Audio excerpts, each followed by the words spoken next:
Да се биде наставник е една од најубавите професии, но воедно и една од најодговорните професии. Воспитувањето и образованието на младите генерации воопшто не е лесна работа. Токму за оваа професија, за љубовта кон неа и предизвиците кои што ги нуди, ќе разговараме во ова издание на емисијата Растеме. Денешен наш соговорник е Сонја Трифуновска, оделенски наставник, вработена во Основното училиште Гоце Делчев во Тетово. Добро дојдовте. Добре ве најдов. Најпрвин добар ден и ви благодарам многу за поканата во вашата емисија. Така, ви благодарам на тоа што се одзвавте да учествувате во оваа емисија. Најпрвин, да ги запознаеме гледачите, што всушност представува просветен работник, како за децата, така и за општеството. Па да се биде учител е една од најблагодарните професии, но и многу одговорна професија. Благодарна е затоа што се работи со најмалите, со најмилите, со децата. Меѓутоа, бидејќи нашата задача како учители е многу комплексна и ние представуваме столб во развивањето на личноста на децата, заради тоа премногу е голема одговорноста што ние ја имаме како учители. Во денешно време и тешко е навистина да се биде учител, значи да се изнајдат најразлични методи, средства што ќе се применуваат во наставата и надвор од наставата во воннаставните активности, за да можат од децата да се извлечат сите потенцијали кои што ги имаат и да можат поднатаму да се развиваат. Многу е важно и мислам дека како моја мисија е тоа во образованието, децата да го засакаат учењето и постојано низ животот да учат и да осозреваат. Тоа созревање никогаш не треба да престане. Тоа важи и за учениците, но исто така и за нас, наставниците. Затоа што факултетот представува само како една почетна точка која што ни е потребна за да влеземе на работно место како учители. Меѓутоа, цело време ние учиме, тоа е континуиран процес, дали преку обуки, преку семинари, со цел секако да бидеме во тренд со модернизацијата на образованието. Така, ве одбрав како наш гостин, затоа што сте една од многуте креативни наставници во нашиот град, бидејќи учествувате во многу манифестации, имате многу воннаставни активности. Најпрво да дознаеме колку долго сте во оваа професија. Јас како учител работам 15 години. Една година започнав како наставник по англиски јазик, меѓутоа потоа како оделенски наставник, веќе 11 години во Основното училиште Гоце Делчев во Тетово. Колку генерации има поминато низ вашите клупи? Па, ова ми е трета генерација, меѓутоа по една година така сум фаќала од некои генерации, така да вкупно околу 15. Сега имате второ оделенци, значи за прв пат оваа година сте со нив. Колку е тешко да се работи со толку мали деца? Да се работи со второ оделенци е најпрвин тешко, но и е интересно. Прво, учениците треба да формираат работни навики, да се адаптираат во просторот, да се адаптираат на мене како учителка. Исто така јас да дознам кои се нивните способности, какви се како личности, а потоа да преминам кон развивање на нивните сите потенцијали што ги имаат како ученици. Исто така, многу е важно да се создаде за нив средина која што ќе биде стимулативна за нив, а таа средина треба да изобилува со многу наставни средства, училница која што ќе биде креирана и стимулативна за како поттик во учењето во различни насоки, например за математика, да има математичко катче, јазично катче да има во училницата, се разбира за ликовни изложби во оделението. Имаме исто така мала училишна библиотека во училницата за децата, бидејќи во второ оделение започнува описменувањето на дечињата и многу е важно постојано да бидат обкружени со книги. Колку е важно трпението во овој случај? се разбира дека многу е важно, значи стрпливоста и страјноста во работата, бидејќи секое дете е различно и има различен континуитет во напредувањето. Кај некои деца се потребни да се применат поинакви методи за работа, значи треба прво да се открие кај кое дете какви методи повеќе успеваат за да напредува подобро во учењето. И заради тоа е многу важно да се биде истраен. Ако не се успее со еден метод, значи да се избере некој друг па да се проба со тој метод, се со цел да се извлече што е можно повеќе кај учениците и да го засакаат учењето. Тоа е многу важно. Има еден период на адаптација, значи колку време е потребно за децата да се адаптираат, нели во новата средина со нова наставничка? Па за секое дете тоа е различно, адаптацијата. Меѓутоа, околу месец-два секако има адаптација како во однос на наставникот на средината, на другарчињата да се прифатат во оделението, а потоа веќе си стануваме како едно семејство, значи во оделението. Така, доказ за тоа дека сте како едно семејство е претходната генерација, со која имавте многу активности надвор од наставата, секако и за време на наставата. Сега на оваа маса има само дел од списанијата, од благодарниците кои што сте ги добиле со претходната генерација на ученици. Да откриеме што се правевте со претходните ученици, во какви манифестации учествувавте?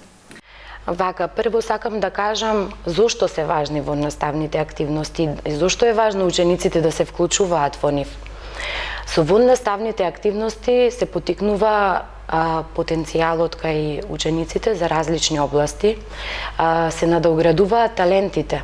Секој ученик нема талент за секоја област, меѓутоа мора да се пронајде и да има љубопитен дух да се развива кај него, да се стави во некоја улога во која што не може да биде за време на наставата, па ќе се вклучи затоа во наставна активност. Јас учениците сум ги ставала во најразлични улоги. Тие пишувале песни, значи во улога на писатели, на писатели, на поети, пишувале и песни и раскази, сме ги испраќале на литературни конкурси, на фестивали сме учествувале. Но исто така сме подготвувале најразлични драмски игри, значи малку биле и во улога на актери.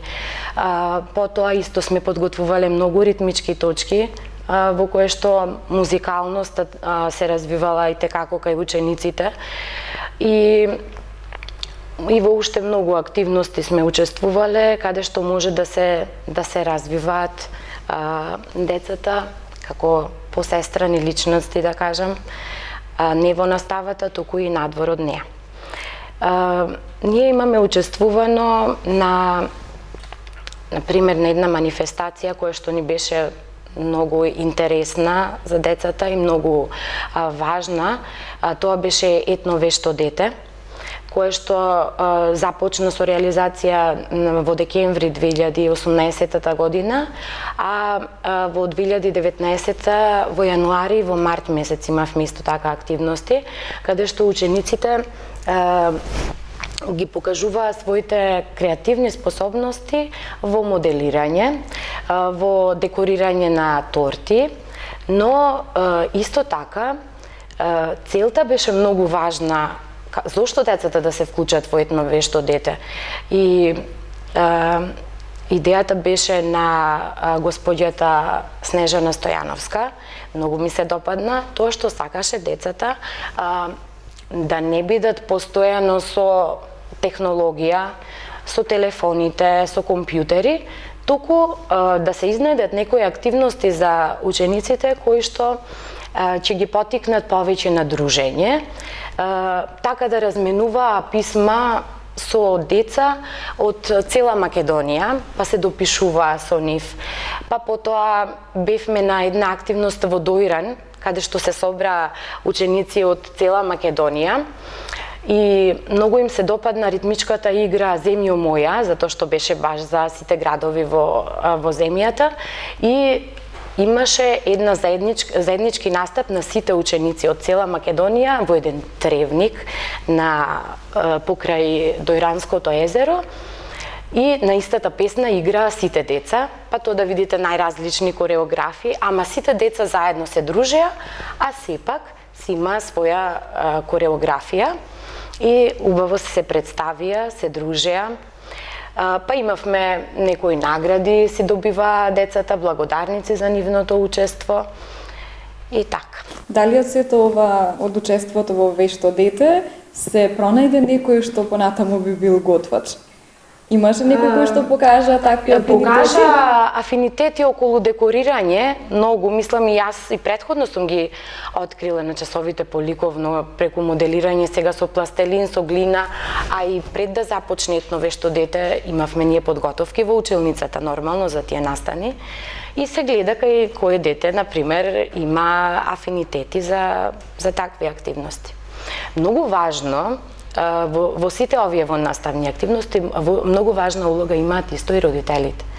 Затоа што со нив имав прекрасна соработка и постојано им се заблагодарував за тоа и оваа прилика ќе ја искористам, бидејќи во се ме поддржуваат, значи што и да осмислам, ќе ми ја кажам активноста и родителите веднаш на пример ќе ми кажат како можеме ние да помогнеме и секако дека има многу голем удел. На пример за 8 март имав идеја да направиме за сите жени што беа присутни на настанот, да им го честитаме празникот со една честитка во форма на срце и ставена на стапче. Затоа, например, и родителите ми се понудија и заеднички со учениците и тие ги изработуваа честитките.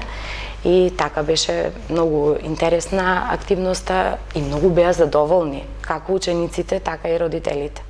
Така, добро кажавте дека веќе е време само на мобилни телефони, а ова е начин нели да се тргнат од мобилните телефони, да учествуваат нели во многу манифестации, споменавте и ритмички точки. Најново учествувавте на Тетовско културно лето, ова лето на Тетовскиот плоштад. Повеќе за ова искуство? Јас уште кога сум била како прваче, како дете, значи сум одела во балетска секција, се до 8 оделение. Значи таа љубов што ми е всадена кон музиката, кон играњето, ми помогна многу во работата како наставник и гледам начини децата да ги вклучувам во некои такви манифестации кои што ќе може да изведуваат некоја ритмичка точка. Последен настап ни беше на Тетовско културно лето и таму настапија со 2 точки, кап-кап со чадорчиња игра.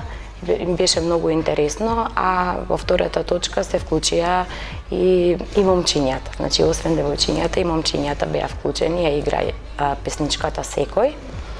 И многу им беше интересно. Во оваа балетска група учествуваат и момчиња. Каков е интересот кај нив?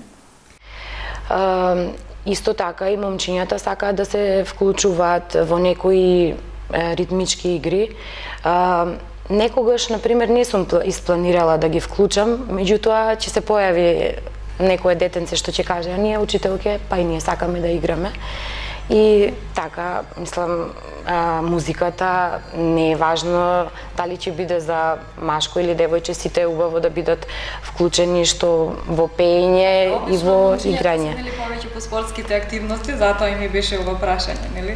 Да, меѓутоа јас гледам сите да ги вклучувам без разлика на полот, што важи исто и за девојчињата ги вклучувам многу во спортски активности, иако на пример повеќе вие како што кажувате, момчињата би сакале да се занимаваат со некои спортови, а не девојчиња, меѓутоа во моето оделение многу, на пример, се занимава и со одбојка, многу сакаат да играат, така да без разлика на полот, значи во сите активности во наставништво што се ги вклучував сите ученици. Сега нормално доколку некој нема потенцијал за некоја активност, се разбира дека ќе бидат избрани одредени ученици или да кажеме некој нема афинитет.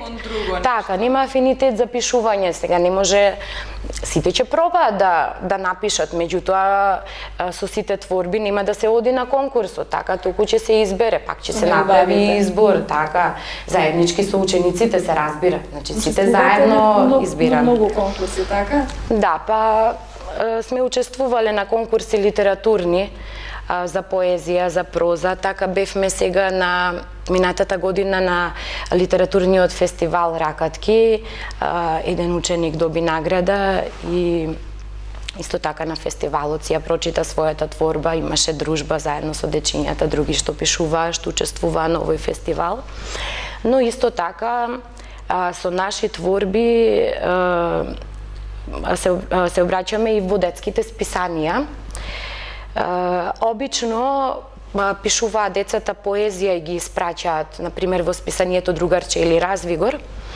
Исто така има и мои ученици што учествувале со ликовни творби и со песнички, меѓутоа, јас еднаш им дадов домашна задача да напишат како би се чувствувале кога би биле во улога на некој предмет и што се случува околу нив да опишат и како се чувствуваат како тој предмет.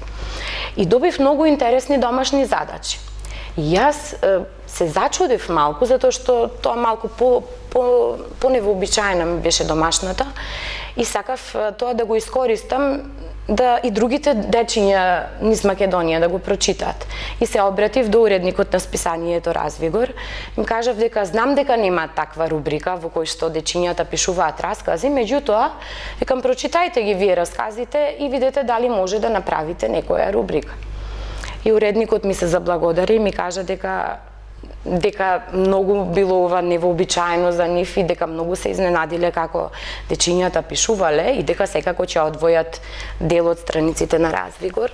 Ете, тука има, да, и тука се објавени расказите на децата и многу предизвика тоа голема радост кај децата. Значи, тоа е многу важно, децата ако почувствуваат радост од некоја активност што ја завршиле, тоа е поттик за понатамошен нивни ангажман во некоја област.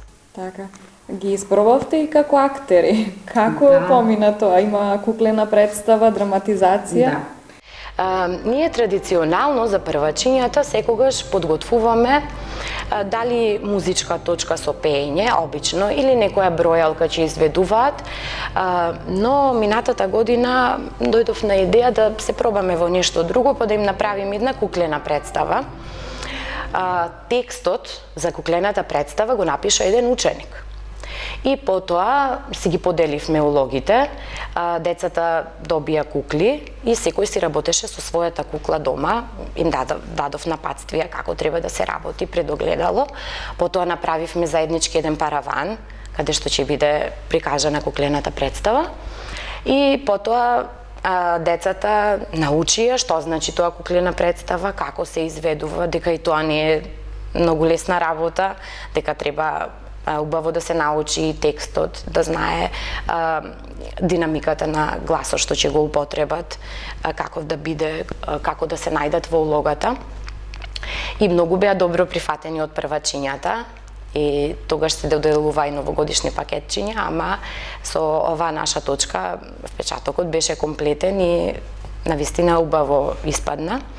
Но исто така кога ја работевме лектирата Алиса во земјата на чудата, па дојдов на идеја еден извадок од лектирата да си го представиме со драмска игра. Прво мислев дека добар простор ќе биде училницата, меѓутоа требаше дополнителни реквизити да се прават, а потоа дојдов на идеја во музеот на Тетовскиот крај да снимиме оваа драмска игра. И тие оттаму ни помогна, значи тука да можеме да реализираме оваа драмска игра. Изработивме значи заеднички костими на часовите по ликовно образование, значи беа потребни карти големи, значи секој ученик си имаше карта. Костими имавме за Лиса, за кралицата, најразлични, потоа ги учеа секој својата улога. И потоа на терен, кога стигнавме таму, го снимивме и многу беше интересно за учениците. Поинаку ја доживеа лектирата, значи, и се најде некој метод поразличен, за да се поттикнат учениците понатаму и да читаат, но и дека нешто може друго да се направи, освен читањето, значи може да се направи од тоа и некоја драматизација и на тој начин и учениците стануваат покреативни. Значи се развива креативноста кај нив. И затоа може и понекогаш ќе ме изненадат учителке, а сега може да направиме ние нешто друго, нешто поинакво. Да, даваат многу своји идеи, затоа што пак да кажам, јас сум за нив модел на идентификација, позитивен, се разбира, и тие гледаат како работам ја, што работам, и понекогаш, значи, тие сакаат да придонесат, да им биде и на нив наставата и во наставните активности поинтересни и училиштето да им биде убаво катче за учење. Значи, не да ги тестови. Да, тестови и да ги одбиват, туку навистина да уживаат и кога одат на училиште. Сега предлагам да погледнеме дел од активностите за кои говоревме преку видеоматеријали.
زي كلا يمانيا وبارس تجوف هتجشم عبا بدك ايش زي كلا يمانيا وبارس تجوف هتجشم. Сега да се вратиме на часовите. Какви се предавањата и колку еден наставник треба да биде креативен за децата полесно да учат и повеќе да помнат? Вака, подготовката на часовите, можем да кажам, некогаш ми зема повеќе време отколку што е реализацијата на самите часови. Значи, наставникот мора најпрвин точно да знае што е целта, што сака да постигне со тој наставен час и добро да се подготви. Че кои наставни средства му се потребни, кои методи, техники ќе ги примени на часот, за да ја оствари целта. Исто така, многу голем број на наставни средства изработуваат наставниците, нормално, кои што одзема време, се разбира, меѓутоа олеснително е во учењето на учениците, а нас тоа ни е цел, учениците да научат, наоѓаме начини како да се направи тоа полесно. И секогаш треба да се има различни приоди, не да биде секогаш на ист начин, да пример да се предаде една буква, да се изучи една буква, туку мора да се наоѓаат најразлични начини за да може да се совлада тоа и ученикот да може да се вклучи целосно во активностите кои што се предвидени. Дали ќе биде тоа некоја индивидуална работа или пак работа во парови, некои активности по групи, така зависи од целта на часот. Каков успех постигнуваат? Па, можам да кажам дека учениците постигнале, еве сега, за оваа генерација не можам да зборувам, сега започнувам, меѓутоа претходните генерации навистина постигнувале солидни успеси, тоа се гледа, например, и од надпреварите на кои што учествувале, значи на општински, на регионални надпревари и видни награди добивале и таму, и тоа е понатамошен стимул за работата, се разбира. Така, интернетот е дел од нашето секојдневие и сега, нели, и децата имаат пристап до интернет и до социјалните мрежи. Колку ги користите вие и колку помагаат во комуникацијата на децата со вас? Јас децата не ги вклучувам, значи, многу во такви активности, значи да комуницирам со користење, да кажем, на таква технологија на интернет, затоа што во почетокот не е толку голема користа од технологијата, повеќе ми користи за соработка со родителите, се разбира. А додека на децата, дури во разговор со родителите им кажувам, например, мобилни телефони не да носат до 5-то деление, да кажам, на училиште, затоа што сум имала примери, наместо на одморите да ги користат за да се одморат, да играат, да се дружат, да гледаат, да играат игра некоја на телефонот. Значи, буквално телефонот тука непотребен ми е за на училиште, барем за оваа возраст со која работам јас, за децата.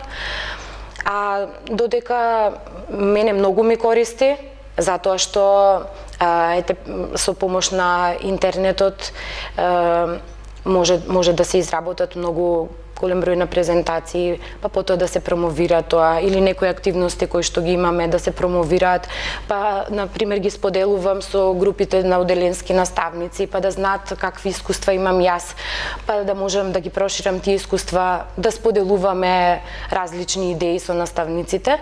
И тоа е многу добро во денешно време, значи тоа е позитивното од технологијата. Порано не сме знаеле, например, низ Македонија, наставниците кој како работи, што применува, а сега тоа е повеќе достапно и тоа навистина добро. Сега со учениците треба да се воспостави некој пријателски однос, но треба да се има одредена дистанца. Како работите на тоа ученикот да го почитува наставникот и да знае до каде е границата? Така. Наставникот, прво можам да кажам дека се наоѓа во најразлични улоги додека е на работа.